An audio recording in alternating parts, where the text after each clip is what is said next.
Hi, I'm the owner of a company leasing dark fibers to various service providers and companies across the country. Our customers want to load and secure traffic on our dark fiber networks using their own equipment. In the event of a cable or fiber failure, they require a very fast response even though we have no visibility on any active equipment. I gave the task to my engineering team to find a way to become more proactive, despite the lack of traffic status related data. We decided to put in place Expo's FiberGuardian test equipment to monitor all our critical routes 24/7. FiberGuardian is a no TDR-based test unit. It's plug and play, that is, it automatically defines, runs, and analyzes a series of OTDR acquisitions on multiple fibers, proactively logging events based on thresholds and giving us that one little step ahead that makes a difference. If an issue occurs, we immediately receive an alert with the precise fault location. With that solution, we were able to achieve a repair time of less than 2 hours. Let's peek further down in the network to see how the FiberGuardian fits in optically. The fiber cores to which we connect the FiberGuardians are either our maintenance or extra capacity fibers for surveillance of the cable. We also monitor the optical fibers being lit by our customers' equipment.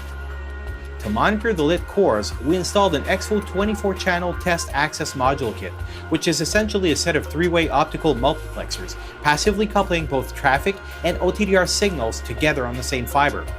The traffic comes in or out of a port on the left side. The corresponding port on the right side connects to the network. The OTDR signal input is at the rear on a pigtail connected to a FiberGuardian port. Now that everything is connected and traffic has been switched on, let's see how my colleague initiates the monitoring of one of these cores. Now let me show you how it works. To initiate monitoring on a port, I invoke the unit's hostname or IP address in my browser. I remotely connect to that unit. It's just like any other web-accessible server, router, or switch. I then log in securely. Everything is factory preset. I simply go to the Remote Test Unit menu and click on Detect. I then select the port I want to monitor, click Start, and I'm done. Now, we also opted for a software option called Fiber Test Insight. With it, the optical length of fault from FiberGuardian can be displayed onto a fiber network map. From the Activate Monitoring view, I drill down to the specific FiberGuardian unit I want to map a new route with. First, I go to the Routes menu and click on Use Bing Routing. Select the port. Select Edit. Then, turning to the map, zoom out and pinpoint the route's end. The software will trace the shortest path for traffic. I can move breakpoints to make it closer to the real-world situation. For more precision, for each cable span making up the route, I can create splices. I can adjust the proper OTDR span length recorded on the FiberGuardian unit. I can give it a name or more detailed information. I can add any slack loops and make sure the route length fits the OTDR trace length.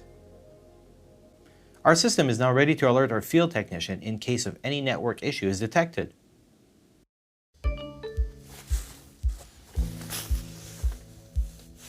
Oh, got an email from the Fiber Insight Test application. Got an image with the route and location of the fault, and a URL that takes me to my Google Map application. Here's a route. I'll hit Get Directions. Great, I can be there in less than 20 minutes. Let's go.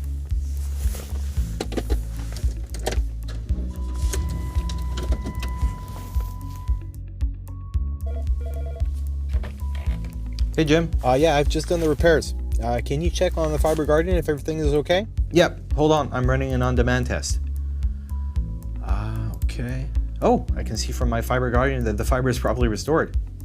Wow, thanks for fixing this so fast. Yeah, no problem. Yeah, you too. Bye-bye.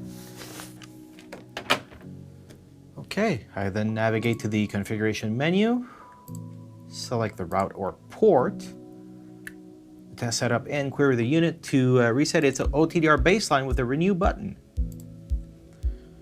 Resuming fiber monitoring after repairs is done in one click. Taking the new OTDR reference or baseline data is done through a statistical analysis that X will call the learning phase. Reference trace is actually built from a certain number of acquisitions. The software sets and gradually narrows the fault detection thresholds wherever possible all along the route. The learning phase avoids false alarms as an alert is created only when the current value is higher or lower than the automatic thresholds that were set during the learning phase. The beauty of it? I don't need to set those values manually or even be an OTDR expert to put my RFTS up and running with the best threshold values. Investing in Expo's FiberGuardian proved to be the keystone of our support and maintenance operations. At the end of the day, we were able to divert resources from purely reactive support to a more diversified role including performance and quality improvements, something for which we never had time before.